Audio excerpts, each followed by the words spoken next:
estudiante de periodismo, tiene un programa de radio que se llama La Quinta Esfera. En él hemos estado hace 2 o 3 domingos, José Zor y yo, compartiendo las 2 horas del programa. Me encantó, lo pasé genial y creo que cualquier día me apunto otro domingo por allá a volver y a verle cómo realiza él la dirección de su programa. Y bueno, pues le hemos convencido de que se estrene aquí sus ponencias, porque creo que es un sitio muy acogedor, muy de mundo de amigos, y es lo que realmente tratamos de hacer. Estar aquí juntos con las cosas que nos gustan y aprender todos. Él va a hablar del caso Alcácer.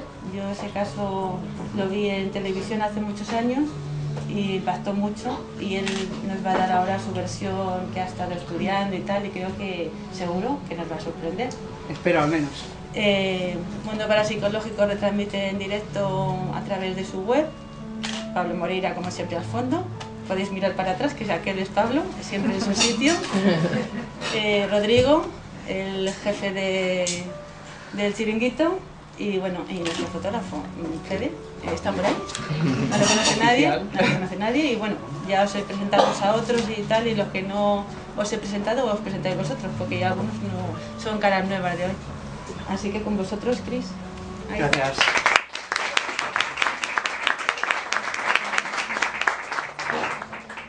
Bueno, ante todo, antes de empezar, quería dar las gracias a María José por haberme invitado a esta charla, a esta su casa, que es el Choco. La verdad es que es una oportunidad enorme, y yo recuerdo, lo hablaba con ella esta semana, ¿no? Es alucinante estar aquí, porque yo siempre he estado aquí sentado, siempre he estado aquí contemplando a la gente cómo habla. A mí me encanta más escuchar que hablar, he de decirlo, aunque tengo un programa de radio, pero me encanta escuchar, porque creo que tenemos que aprender tanto, ¿no?, de los ponentes que vienen. Y a mí me encanta estar ahí, en esos sitios, sentado, como ahora estáis vosotros. Así que bueno, que es un honor estar aquí. También quiero agradecer a Pablo Moreira el hecho de que, bueno, que también, porque junto con María José es organizador de las tertulias del Choco, y fue quien me publicó el artículo que os voy a comentar ahora en Mundo Parapsicológico, en la revista digital, que se llama Los enigmas del caso Alcácer. Un caso que he investigado en los últimos meses, gracias a mis compañeros del programa La Quinta Esfera, que los tengo ahí todos, que han venido, y también gracias a ellos, porque si no, no hubiese sido posible investigar este caso con tantas aristas. Imagino que muchos de vosotros ya lo conocéis, lo habéis vivido. A nosotros, a los chicos de La Quinta Esfera, cuando surgió este caso, éramos muy pequeños y casi que no nos acordamos. Pero este caso a mí particularmente me toca de cerca. Lo vais a comprender en unos momentos, porque yo soy de un pueblo de Cuenca que se llama Mingranilla, y allí en ese pueblo ocurrieron cosas relacionadas con el caso Alcácer. Alcácer es un pueblo de Valencia. Por aquel entonces contaba, cuando ocurrieron los hechos, que es en el año 1992, contaba con 7.500 habitantes, más o menos. Y mi pueblo, Mingranilla, sí que se ha afectado por el caso Alcácer, como ahora vais a comprobar. Y bueno, aquí os presento a las protagonistas, a las tristes protagonistas de esta historia, los 3 ángeles de Alcácer: Antonia, Desiree y Miriam. Ellas tuvieron la mala fortuna de conocer el lado más triste de nosotros, de los seres humanos, y se enfrentaron con algo que no podían comprender, que no podían superar, y que les acabó pues llevando a la muerte, tristemente, ¿no? Es complicado cuando abordas este caso, porque yo creo que lo primero que tenemos que hacer es acordarnos de las víctimas, precisamente de ellas, porque mucha gente a lo largo de estos años, de estos 20 años que se cumplen del crimen de Alcácer, se han dedicado a investigar muchas cosas, que si la versión oficial, que si la versión alternativa. Eso está muy bien, pero ante todo tenemos que acordarnos que hay 3 víctimas que son las protagonistas tristes, como decimos, de esta historia, y son las que se merecen que le prestemos auténtica atención en todo esto. Os paso a presentar un poco a cada una de ellas, porque merece mucho la pena, como decía, que la conozcamos, ¿no? Bueno, aquí tenéis a Miriam García Iborra. Tenía 14 años cuando falleció, asesinada, y su gran interés en la vida, en su corta vida, era el ballet, según hemos podido saber. Ella le encantaba bailar, le encantaba el baile, y de hecho tenía pensado dedicarse a ello profesionalmente, o sea, que el futuro lo llevaba orientado a eso precisamente. Si tú pasas a la habitación de Miriam, tú hubieses encontrado pues, sus zapatillas de ballet colgadas en la pared, casi sin usar. Ella también estaba dedicándose su tiempo a estudiar formación profesional. Y también cuentan que era una persona pues, muy cariñosa, inteligente, tímida, era muy tímida, y le encantaba estar con su hermano pequeño Martín, al que, digamos que por azares de la vida había cuidado demasiado y había hecho el papel de madre con su hermano que tenía 9 años y le quería mucho, mucho. La siguiente víctima es Desiree Hernández Folch, también tenía 14 años cuando falleció, y esta, al contrario de Miriam, era una persona que era muy decidida, era muy lanzada, eso que nos cuentan los que la conocieron. De hecho, su gran afición era el deporte, le encantaban las actividades deportivas. La gente de Alcácer la recuerda como una chica que de repente pues corría por las calles para hacer gimnasia, para hacer deporte, le encantaba la natación. De hecho, el día antes de desaparecer, ella colgó en una silla su bolsa de natación para ir al día siguiente a nadar. No pudo hacerlo, evidentemente. Y también lo que le encantaba era el patinaje. Ella le encantaba patinar. De hecho, tenía unos patines nuevos que se había comprado, los tenía colgados también en su habitación, y no pudo usarlos apenas tampoco, porque la muerte se la llevó.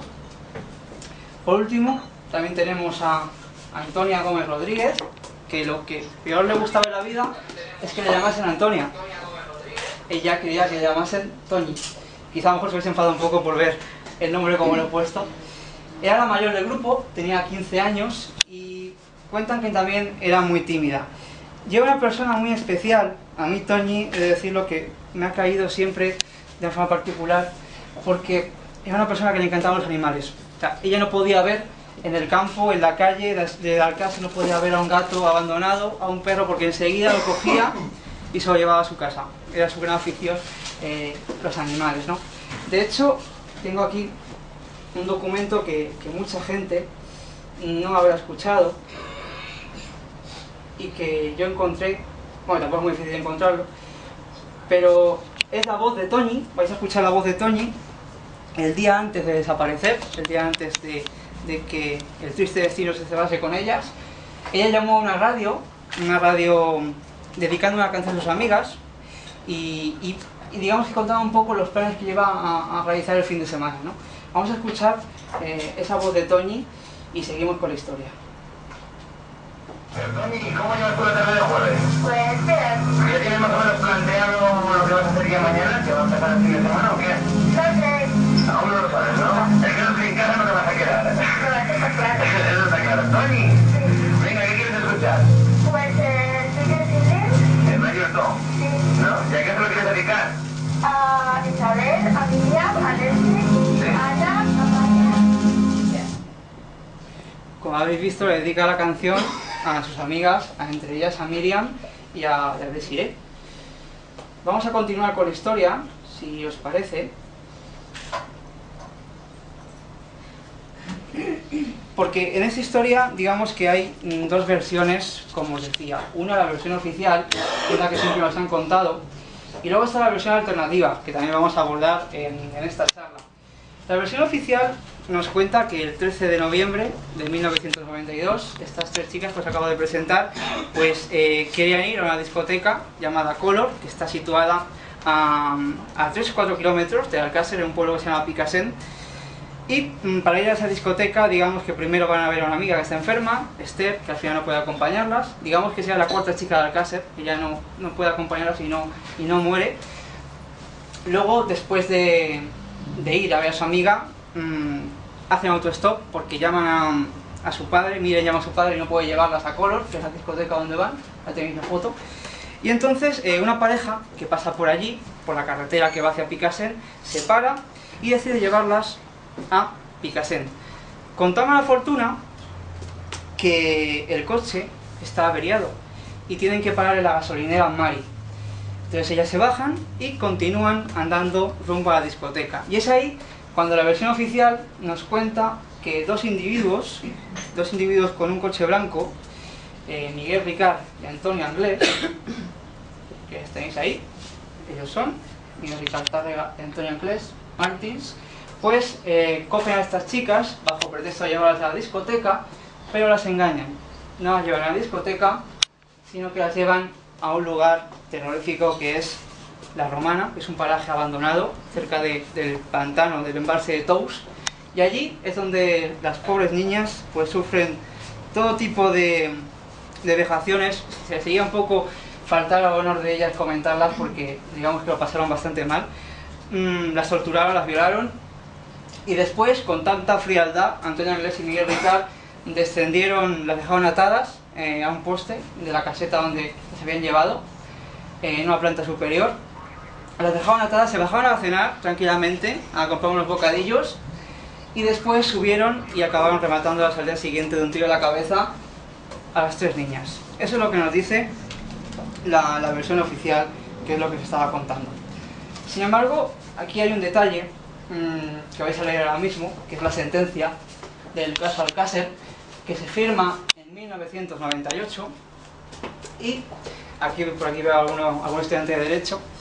Como podéis ver, esta sentencia a mí me deja un poco preocupado en un primer momento, porque yo solo conocía la versión oficial del caso, pero empiezo a leerla y veo que, bueno, que Miguel Ricard Tárrega, mayor de edad y sin antecedentes penales, algo que en principio ya está un poco equivocado porque había estado en la cárcel en varias ocasiones,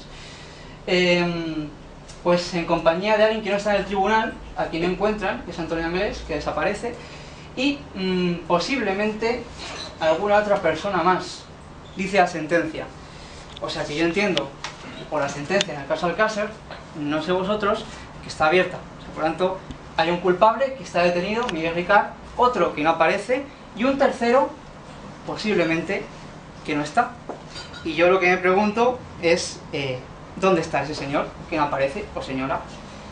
Entonces, empecé a investigar y me di cuenta de que hay teorías alternativas que hablan de la desaparición de Miriam, Toñi y Desiré, que aquello de que iban a la discoteca Color, pues hay mucha gente que lo cuestiona, ¿no?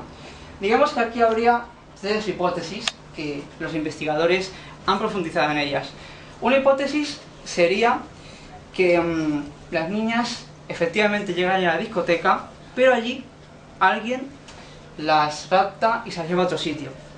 Digamos que los investigadores van allí, preguntan al personal de Color si han visto a las niñas, pero esta hipótesis digamos que se descarta mucho porque el personal nadie las ve aquella noche, aquel 13 de noviembre nadie las ve, y se piensa que no llegaron nunca a ir a Color.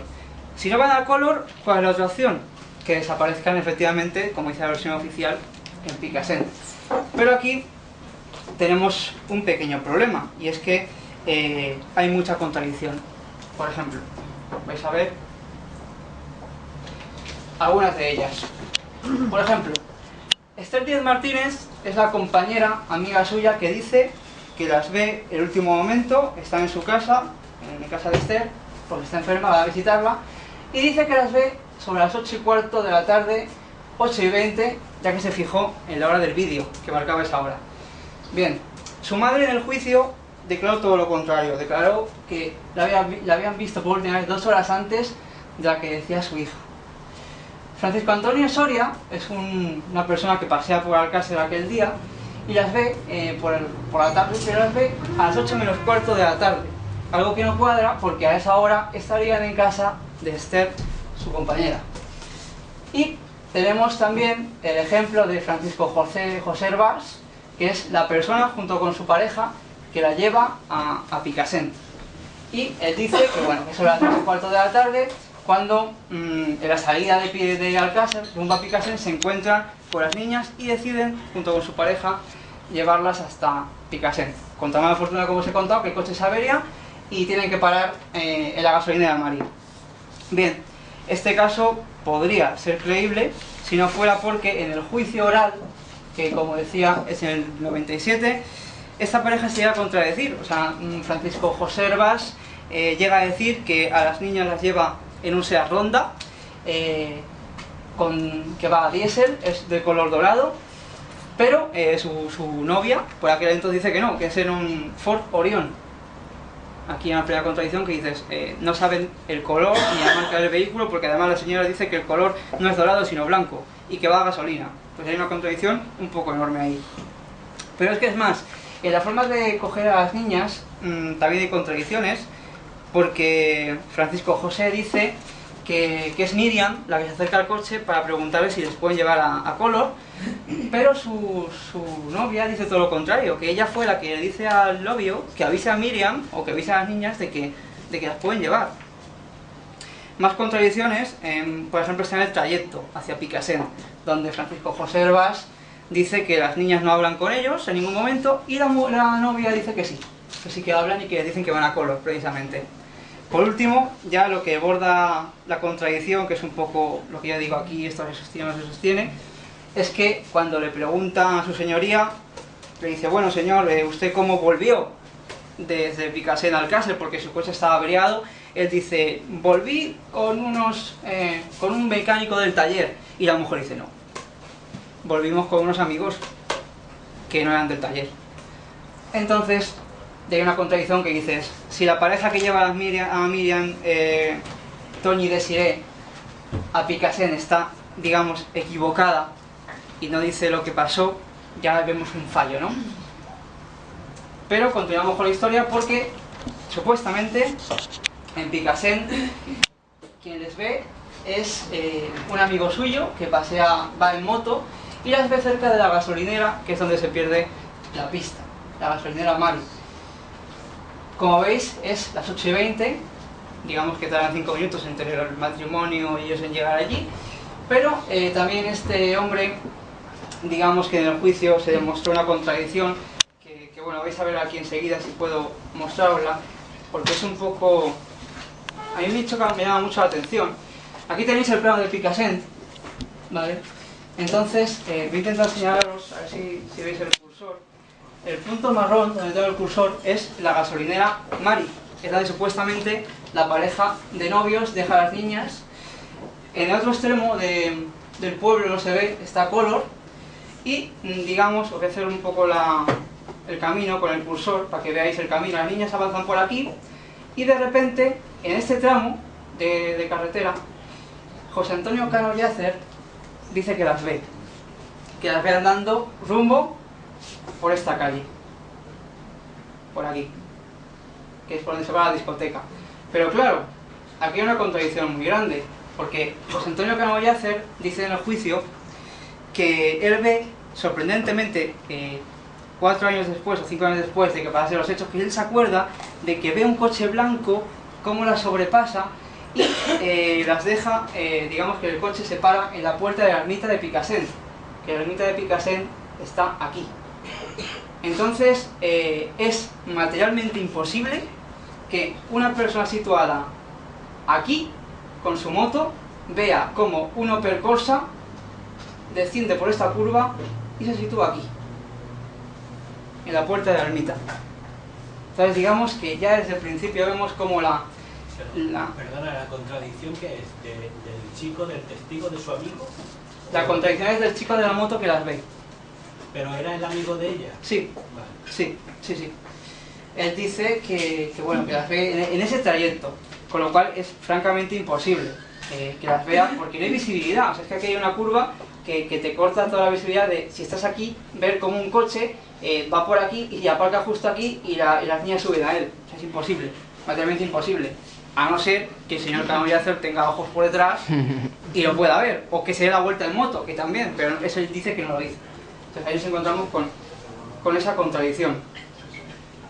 Luego lo que sí que también se dijo es que posiblemente Cano Yacer se equivocaba y que no quería decir la ermita de Picassent, sino la abadía, que está por aquí, ¿vale? La abadía de Picassent está por aquí, que él confundía las palabras ermita y abadía. Pero también en ese caso yo me pregunto, ¿vale? Si te confundes de nombre, es sorprendente como en la declaración de la Guardia Civil que haces en Picassent, a los pocos días de desaparecer la niña, no te acuerdes que has visto un coche sospechoso, pero curiosamente 5 años después te acuerdas de que te suena que has visto como un coche que tú crees que es sospechoso atraviesa la calle y aparca justo ahí donde van las niñas. Es un poco... Pero bueno, yo lo dejo a vuestra interpretación y que opinéis qué os parece, ¿no? Ante todo eso.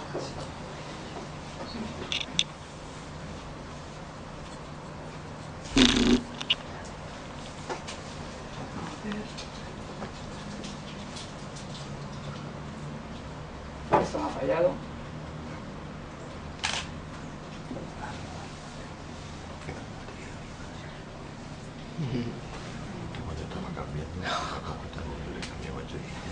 Vale. La última testigo que las ve, pongamos que lo que dice José Antonio Camayacer es verdad, ¿vale? Vamos a ser términos. Es esta señora, María Dolores Badal, que dice que cerca de la calle donde está la ermita de Picassent, otra vez la ermita, ¿vale? Ve cómo 3 niñas se suben a un coche de 4 puertas donde viajan 4 individuos. Eso dice la declaración de María Dolores Badal. Claro, hay un problema. Si atendemos a que esta declaración es cierta, nos encontraremos con que el Opel Corsa de Ricard Anglès es de 2 puertas y no iban 4 personas, iban 2, Miguel Ricard y Antonio Anglès. Entonces, digamos que hay una nueva contradicción en torno a esto. Para más Inri, yo quise preguntar a un investigador que ha pateado la zona, se ha pateado la zona de Picassent, de la Romana, de estos sitios. Quise preguntar un poco por la cronología de los hechos, si hay tiempo suficiente para que las niñas sean raptadas, lleguen a la Romana como cuenta la versión oficial. Y bueno, os voy a poner el corte porque la verdad es que el corte no tiene ningún desperdicio y que saquemos las conclusiones. Os advierto, bueno, que este corte es una entrevista. El investigador al que le hice esa entrevista no quería que su voz saliese real porque digamos que dice que está comprometido con muchas cosas, este caso es complejo. Entonces dice que bueno, que por seguridad que es mejor que distorsionase la voz y que él me contaría lo que él cree de todo esto, ¿no? Bueno, pues estamos con Pepe Primialgo, que es un investigador que ha realizado grandes investigaciones en la zona de la Romana. Y bueno, te queríamos preguntar un poco tu opinión sobre lo que tú has hecho, que es tu investigación allí, sobre el trayecto que se recorre desde Picassent a la Romana. ¿De cuánto tiempo estaríamos hablando? De acuerdo, en el terreno. Entonces, para ir de Picassent, desde la discoteca Color hasta la Romana, en principio existen 2 alternativas. Es decir, si cogemos el mapa, ¿vale?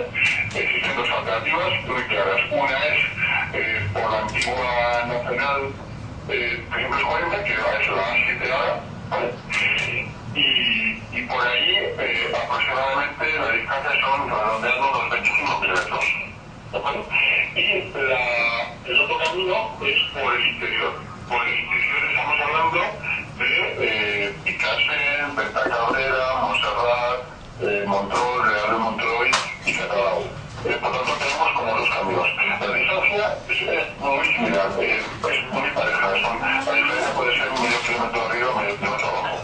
Entonces, si nos centramos en la versión oficial, la versión oficial dice que Ricard, junto con la iglesia, junto con las niñas secuestradas, ¿de acuerdo? Secuestradas porque cuando pasan de color, ya aquí está claro que es un secuestro. Eso, según la versión oficial, lo que dicen es que van por el interior. Por la parte del interior, no por el exterior, por la 7, sino por el interior. Es decir, van por el camino que une Picassent con Venta Cabrera, con Montserrat, Montreux, Real Montreux, hasta Catalao. Bien, esos son aproximadamente unos 25 kilómetros. Queda claro que ese recorrido, que yo me lo he planteado muchas veces, ese recorrido supone atravesar exactamente 2 kilómetros de zona urbana. Porque no estamos hablando, como es una carretera interior, pasa por todos los pueblos. No es como la otra carretera que decía antes, y la otra prácticamente tiene solamente el trozo de Llombay Catalao, que son unos 300 metros de zona urbana. Por tanto, estamos hablando de que tienen que atravesar unos 2 kilómetros de zona urbana, un viernes por la tarde, es decir, por la calle principal, por decirlo así.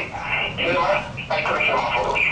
Cuando por el otro camino solamente hay un semáforo. Pero inexplicablemente, en primer lugar, nadie hizo la reconstrucción de esto, y segundo, nadie vio nada, porque evidentemente ver este tipo de esquema, a 2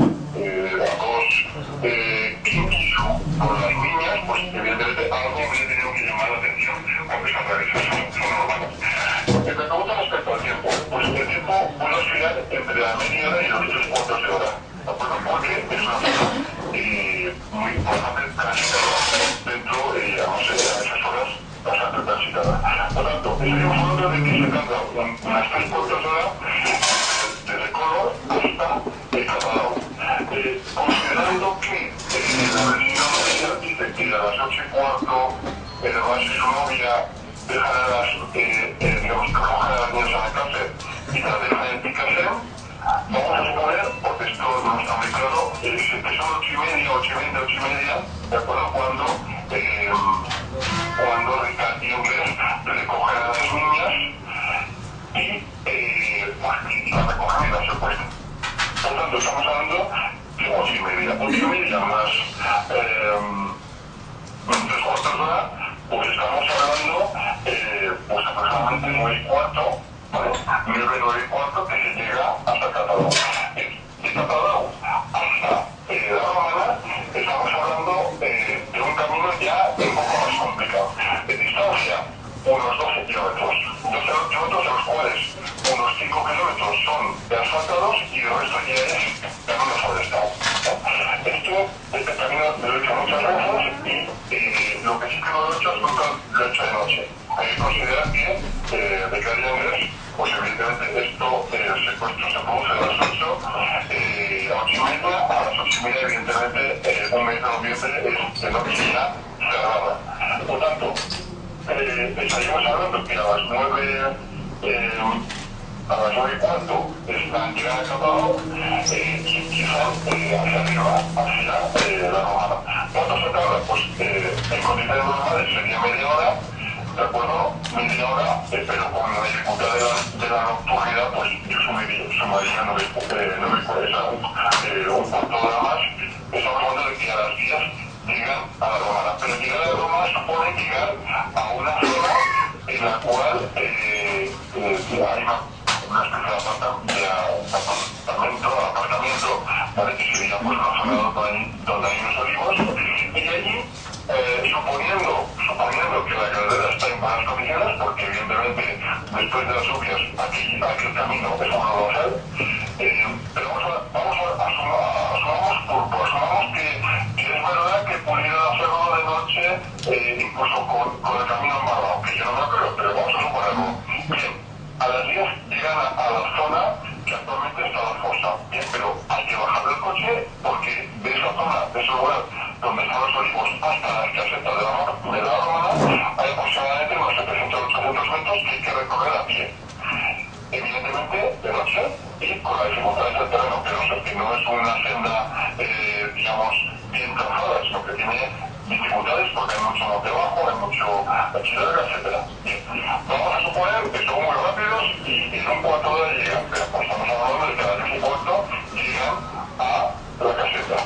A la caseta en donde ya tienen que atarlas, tienen que, y cuando se producen, vamos a suponer las primeras violaciones, torturas, golpes, etc.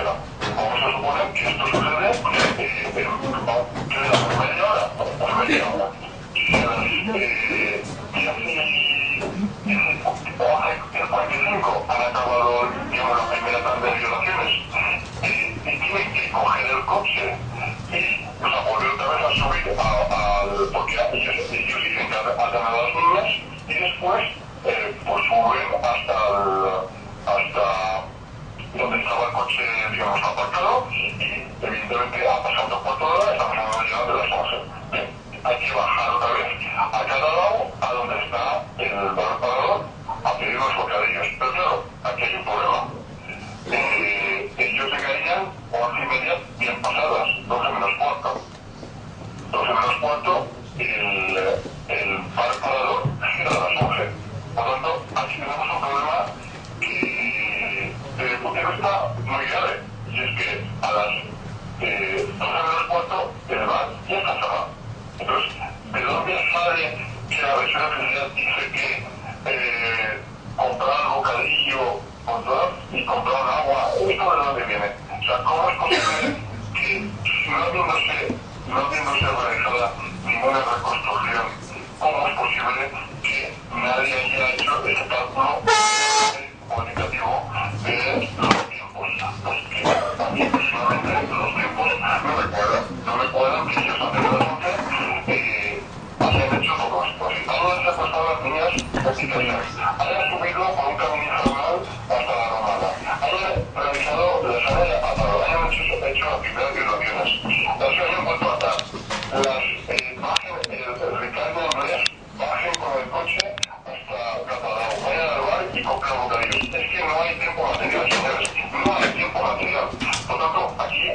ya hay un daño brutal. Hay un daño brutal porque no nos cuadran los que somos con los tiempos. Bueno, pues eso. Pues esa es una de las teorías que se defienden en cuanto al tiempo, el timing que se llama, del crimen. Porque hay investigadores que defienden que no hay tiempo material para raptar a las niñas, subirlas a la romana, bajar por los bocadillos porque el bar cierra antes, y todo eso, ¿no? Digamos que no hay tiempo. Yo creo que el principal problema del caso Alcácer, humildemente lo digo, es que jamás se comprobaron los hechos. O sea, nunca llevaron a Ricard a la romana, al detenido, para decirle, cuéntanos cómo pasó todo, dónde estaban las niñas atadas, hazme el recorrido otra vez desde Picassent hasta la romana. No se hizo. O sea, ese es el principal fallo que yo encuentro personalmente en esto. Entonces tenemos que si, como hemos comentado, no desaparecen en Color, no desaparecen en Picassent, aunque es una opción que está ahí evidentemente, pues la única opción que se me ocurre es que las niñas puedan desaparecer en Alcácer, que es donde hay gente que opina que desaparecieron. Pero claro, desaparecer en el Alcácer implica que algo extraño tuvo que pasar. Nosotros en la Quinta Esfera lo que hicimos hace unos domingos fue entrevistar a una de las personas que más ha investigado el caso, que ha estado, digamos, perjudicada a veces por él. Mucha gente le conocerá sus intervenciones en la televisión, Juan Ignacio Blanco, estoy hablando evidentemente de él. Y él nos contaba que según su teoría, según lo que él ha investigado, las niñas nunca llegan a ir a Picassent, ni a Color, sino que las niñas desaparecen en Alcácer. Y vais a escuchar el corte donde él nos lo cuenta brevemente y que, bueno, pues nos contéis también qué opináis. Las niñas no iban a Color. Como no iban a Color, no fueron a Picassent. Si no fueron a Picassent, ¿a dónde fueron? Esa es la investigación. Y en Alcácer, que sigue siendo un pueblo, entre comillas, maldito, porque Alcácer es un pueblo extrañamente muy negro. A mí me recuerda como esos pueblos de la zona más profunda de Estados Unidos, donde paseas por la calle y todo el mundo abre los visillos y mira, nadie se te acerca, entras a un bar y todo el mundo se aparta, como si te ocurriera preguntar algo de lo de Alcácer. Solamente con las miradas que te echaba la gente era como nadie ha hablado nunca. Nadie ha hablado y nadie habla. Nadie habla. Y todo el mundo sabe muchas cosas. Pero está todo completamente cerrado en Alcácer. Alcácer es un auténtico muro de silencio. Yo he podido averiguar algunas de esas cosas en situaciones auténticamente rocambolescas. Por ponerte un ejemplo, que a mí me llame el párroco de Alcácer a las 11 de la noche, porque hay una persona que bajo secreto de confesión le ha contado una serie de cosas, pero que quería que a mí me dijera un dato concreto o una historia concreta. Que cuando vives esas cosas, de irte a las 12 de la noche, meterte en una iglesia, en una oscura, en una ciudad oscura, en un pueblo negro, donde, ya te digo, hay un muro de absoluto silencio, pues ahí es donde empiezan a fallar todas esas investigaciones. Es decir, desde el principio fallan todas las investigaciones porque dicen, estas iban a la discoteca, se las han llevado unos por ahí y ya aparecerán enterradas por algún sitio. Entonces, ya, es que eso no tiene nada que ver con la realidad de lo que pasó. Pero claro, si a eso le añades luego la aparición de los cadáveres, más tarde, todas las situaciones que se van dando y cómo van liando una madeja, y al final resulta que han escrito un guión que dices, oiga, esto falta con nada, pero nada con nada. O sea, que según entendemos, las niñas habrían desaparecido en Alcácer, posiblemente, no en Picassent. Las niñas, evidentemente, desaparecen en Alcácer, pero las niñas no desaparecen. Las niñas van a un sitio concreto, y van a un sitio concreto que las llevan a un sitio concreto y saben dónde van. entre comillas, lo de saber dónde van. Nadie las secuestra a pie de calle, ni las mete en una furgoneta, ni se las lleva en un lado. Van a recoger con un coche unas personas y ellas saben dónde van y van a ese sitio. A partir de ahí lo que ocurre es otro tema completamente distinto, pero no se produce ese hecho del secuestro material de las niñas en una calle, ni en Alcácer, ni en Picasso. Pero evidentemente de dónde salen es de Alcácer. Pues esa es la opinión, según sus investigaciones, de Juan Ignacio Blanco, el criminólogo de Alcácer. Yo os quiero preguntar brevemente qué opináis sobre esto, si tenéis alguna primera opinión, que me contéis un poco, porque quiero que esta charla sea un poco participativa también, que me contéis cosas. ¿Y qué opináis? ¿Para vosotros desaparecieron en Picassent? ¿Creéis la versión oficial? ¿Alguien se anima? Sí. He llegado muy tarde, lamentablemente, para mí, porque me interesa mucho el tema. No sé si has hablado de lo que tiene colgado Rafael Palacio de Juan Pal en sus páginas al respecto. Un señor que habla... yo es un vídeo que no llegué a ver en completo, pero él señala una serie de culpables. No sé si has hablado de pruebas que desaparecieron. Vamos a hablar ahora. Y no sé si has hablado de que todo el levante español tiene una fama de en algunos pueblos haber sectas que realizan ritos satánicos. Sí. ¿Has hablado de eso? No, pero es una de las teorías que luego se puede Bueno, pues tocar. yo lo apunto y... Sí, de hecho es una de me las están teorías. apuntando con la cámara y ya me están traduciendo. Perdona. Miguel Ángel Ruiz, ¿tenías una pregunta? ¿Me puedo traer la careta del anónimo la próxima vez? Pero no adelantes cosas que tenga que contarnos, solamente hasta aquí. No pasa nada, no pasa Apunto nada. para que las diga él. Claro, no. Claro, pero bueno. Claro. Bueno, eso igual, sí, sin ánimo de moverte un poco el guión que tú traes, de todo el tema este de los diferentes testimonios de cada uno de ellos. A mí lo que me llama un poco la atención es que se entrevista bastante gente, ¿no? Incluso los del bar, los del coche, etcétera. Y parece que toda la vertebración del testimonio luego, a la hora de construir la versión oficial, digamos que en muchos casos no es fiel, ¿no? Por lo que se ha ido recogiendo, o sea, no está a nivel de prueba lo que han ido, y yo era así, porque te habrás leído el sumario entero y tal, y si a ti te ha dado esa sensación que ha llegado desde el medio de comunicación de que efectivamente las conclusiones finales obvian muchos de los datos que se han ido... Sí, evidentemente hemos puesto el ejemplo de Cano Yacer, que es el que va a ver moto por Picassent, que él en ningún momento, cuando se entrevista con la Guardia Civil en el cuartel de Picassent, dice ver el coche blanco famoso, que luego 5 años después lo dice ver. Pero sí, evidentemente Miguel Ángel Ruiz tiene mucha razón, porque se recibieron infinidad de llamadas. O sea, la Guardia Civil tuvo muchísimas pistas que seguir y casi ninguna verdadera.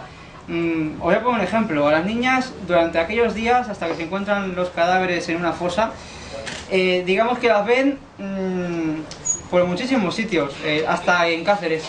Las ven en Cáceres, donde decían que de ahí iban a sufrir un traslado a África para una trata de blancas. Las ven en Madrid, también, a las niñas de Alcácer. Las ven en Valencia en una discoteca por la noche de fiesta.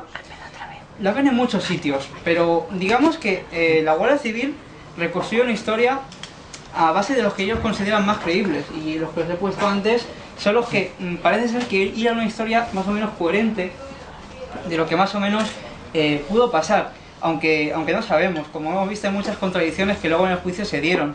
Hombre, personalmente, lo del señor Francisco José Herbás, que diga que se confunde de coche, de marca, de vehículo, puedes entender que a lo mejor en el juicio con Herbás se equivocas de la marca del coche. ¿Y la identificación de Recaria Inglés junto a las niñas? ¿Es hay alguna que sea positiva o me estoy saltando? ¿Te refieres a las pruebas? No, identificación visual de algún No. testimonio. No. O sea, en ningún momento nadie ve a esas dos personas No. acompañadas de las niñas. La única que obra de buena fe es María Dolores Badal, que dice que desde la ventana de su casa, ella está asomada, y ve como 4 personas en un coche, y ve a ellas como se suben en ese coche de 4 puertas. Pero en ningún momento dice quiénes son, ni nada, o sea, es que no se identifican, son como fantasmas en la historia. Que puede ser que luego, no sé, que fuese verdad o no, pero no les ven. A Miguel Recaria Inglés nunca les ven con las niñas. sí ven un supuesto coche, pero nunca ¿Y hay alguna prueba que los vincule? Vamos a hablar de eso luego, porque hay alguna, pero digamos que también son muy contradictorias. Luego os explicaré un poco. Por cierto, una de las llamadas que también se recibe, que la Guardia Civil desechó y que a mí me parece curiosa, es que en una ocasión se presenta el padre de Toñi en la comandancia de Picassent para decir que ha recibido una llamada de una voz que cree identificar con la voz de su hija, y esa voz le dice papá, papá, pero en un tono muy bajo y digamos que sufriente, ¿no? Eso dice el padre de Toñi. Yo quiero pensar que no era Toñi y que era la mala sombra de alguno que se hacía pasar por Toñi, lo cual es terrible y es trágico porque las familias estaban pasando muy mal, y que alguien juegue con esas cosas me parece triste y ridículo, ¿no? Pero bueno, es lo que pasó. Entonces, bueno, estamos ya en el 13 de noviembre, que desaparecen, pero vamos a dar un salto para avanzar un poco la charla. 75 días después, cuando el 27 de enero de 1993 se descubren en una fosa los cuerpos de las 3 niñas. Al principio la policía y la Guardia Civil se pensaban que estaban por ahí, que se habían escapado a la aventura, pero que volverían, pero desgraciadamente el 27 de enero se descubren los cuerpos de las niñas, y la televisión, digamos que juega un papel, yo creo que, iba a decir fundamental, pero quizá excesivo, en el tratamiento informativo. Digamos que hay mucha gente que piensa que a partir de Alcácer nacía Telebasura en España, los programas que vemos de reality show y todas esas cosas, pues nacieron a partir de Alcácer, porque se siguió al milímetro el caso, primero con Quién sabe dónde, con Paco Lobatón, Nieves Herrero en Antena 3 con De tú a tú también lo siguió mucho, y después en Mississippi con Navarro, ¿no? Pero ante todo, vamos a situarnos en aquella noche. Quiero que veáis un vídeo que es de esa noche, cuando se descubren prácticamente los cuerpos y los periodistas se meten hasta la cocina para sacar la noticia, ¿no? Quiero poneros el vídeo y a ver qué os parece, y luego hacemos un pequeño, si queréis, debate, si me comentáis, porque no tiene desperdicio, es un documento histórico.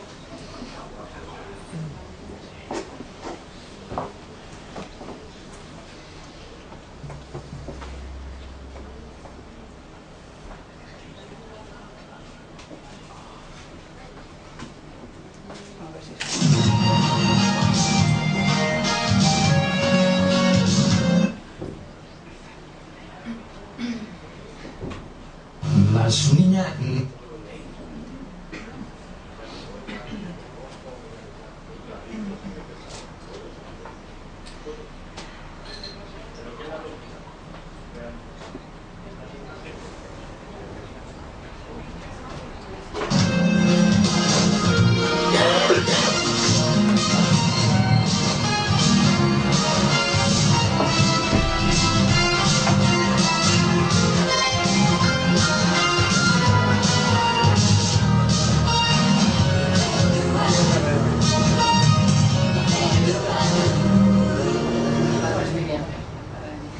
Fernando García, Buenas noches padre de a todos. Miriam.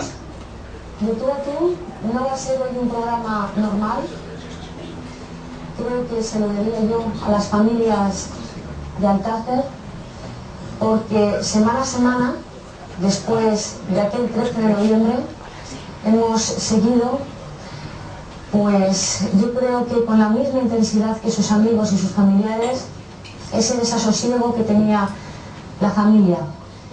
Yo le había prometido a Fernando, que por cierto estuvo la semana pasada, donde nos pusimos una pegatina, porque creíamos sinceramente que estaban en otros países, pues le había prometido a Fernando que haríamos una gran fiesta cuando ellas aparecieran. Pero no podemos hacer una gran fiesta. Vamos a intentar tener aquí todos los testimonios, todas las personas relacionadas con Miriam, con Desiree, con Toñi, porque queremos unirnos a ellos al máximo, unirnos a su dolor. Yo creo que está aquí todo el pueblo, están aquí todos los familiares, Es el padre de están Toñi. aquí todas las personas que tienen que estar. Se lo hermana agradezco de profundamente, de verdad, a todas las personas que han querido estar esta hermana de noche Miriam. en De tú a tú. Yo Mayor. quisiera, en primer lugar, saludar a la última persona en llegar, porque la noticia le pilló en Londres. Él seguía luchando, pidiendo fervorosamente, pues ya no solo en España, sino en todos los países, que atendieran, que pusieran en las cadenas de televisión las imágenes de sus hijas, de su hija y de las amigas de su hija desaparecidas. Le pilló muy lejos, y muy lejos ha tenido que vivir ese triste momento en el que un padre recibe la noticia de la muerte, el asesinato de su hija y de las amigas de su hija. Así que, personalmente, si me permiten todos los invitados, le quiero saludar a Fernando. Fernando, buenas noches. Pido que te acerques el micrófono. Sé que es muy difícil esta noche para ti. Apenas unas horas donde te has estrechado con tu mujer, tus hijos, tu familia. Yo quisiera que compartieran el dolor intenso. Fijaos ahora cómo se meten en la casa, es alucinante. Hemos captado ese momento, pero estoy segura que en cualquiera de las otras familias se ha producido de la misma forma. Vamos a compartir ese dolor.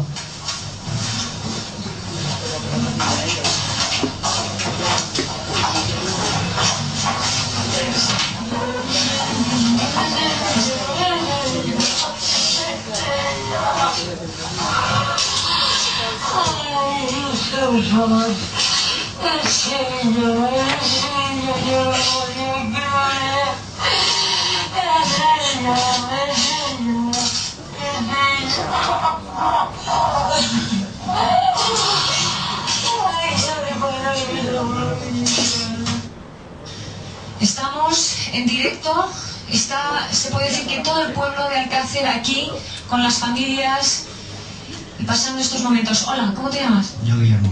Guillermo, ¿qué nos quieres decir a toda España? Buenas noches. Yo no soy de aquí, soy de un pueblo cerca, soy de Aldaya, y la verdad es que a mí me gustaría ver la cara de esta gente que ha hecho esto. Tengo una cosa dentro, como me imagino que mucha gente de aquí y mucha gente de España. Solo pido una cosa. Bueno, pedir por pedir. Pero que, ¿por qué siempre es al pueblo? Y cuando es al pueblo, a la persona a la cual han cogido y han matado, la meten en la cárcel y hasta aquí hemos llegado.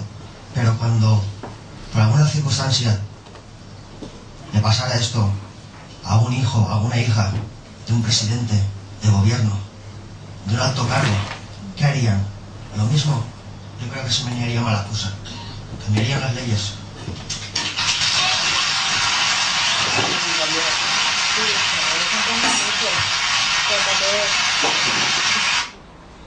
Bueno, pues es un poco el corte que queráis. No sé, que contéis un poco qué opináis de esto. Si a Nieves Herrero se le criticó mucho por este programa y por varios que hizo más, pero no sé qué os parece, si vosotros lo veis bien, si lo veis mal, contéis un poco. Hombre, yo creo que en principio si se metieron en la cocina fue porque los padres lo permitieron, en primer lugar. Sí, nosotros, yo personalmente viví muy en primera línea esto porque nosotros vivimos en la Comunidad Valenciana.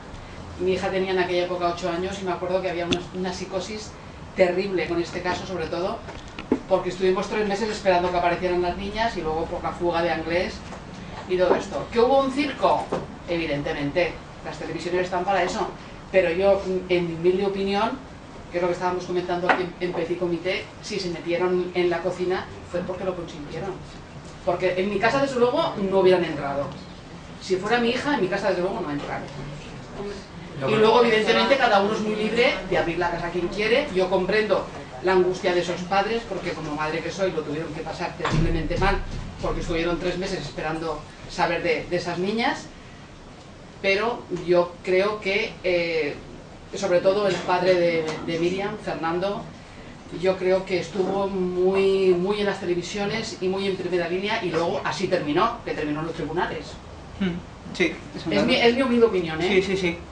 Psicológicamente los padres no creo que estuvieran con la cabeza muy puesta en decir debería o no debería hacer eso, porque ellos lo que estaban concentrados era en encontrar a sus hijas. Claro, es justo. En eso entra la ética periodística de saber qué cosas sí y qué cosas no deben emitirse.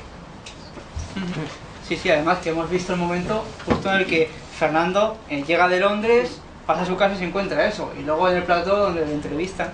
Esto digamos que, como decimos, suscitó muchas críticas. Hay gente que lo entiende, gente que no. Era un periodismo más joven. Yo lo que entiendo, perdona, yo lo que entiendo de esto que lo seguí en su día es que este señor, el padre de Miriam, el tío, pues su padre Coraje, se empeñó y el tema del seguimiento mediático para él era un elemento más de lucha, porque evidentemente él lo que quería o encontrarla, o si no la encontraba iba encontrar a los culpables, evidentemente, y no quería que el tema se muriese por ahí, como tantos temas hay que se mueren y se olvidan. Y aparte este señor hizo una petición de fondos a los que yo colaboré, yo le hice un donativo, luego por esos donativos parece ser que la han denunciado y tal, porque a mí me daba pena, porque todos sabemos cómo funcionan las instituciones en este país y lo fácil que se da el carpetazo, lo que decía el chico ese. Si no es el hijo de un agente importante, el hijo de un obrero, ¡pas!, le pega el carpetazo. Entonces, la postura de este señor, yo no creo que haya que criticarla en un primer momento, porque lo que pretendía era hacer algo práctico. Que no se muriera este tema en el olvido, en un cajón, Sí. ¿sabes? No, sí, de hecho, sí, tiene toda la razón. De hecho, cuando desaparecen las niñas, a los 2 días ya está medio Valencia y los pueblos de alrededor llenos de papeles que había pagado Fernando García, con su propio bolsillo, para que la gente se diese cuenta que habían 3 niñas desaparecidas. Eso es evidente. Y también cuentan, a mí me lo contaba Juan Ignacio Blanco en privado, que no descansó hasta, fíjate, que estuvo como 3 días o 4 fuera buscando a su hija por embalses, por barrancos, y que tuvieron que decir a la Guardia Civil: oye, descansa, que te va a dar algo. O sea, estaba buscando a su hija. Entonces, digamos que es un poco comprensible. Me piden que hagamos un breve descanso. ¿En cuánto volvemos? 15 minutos. 15 volvemos con la historia.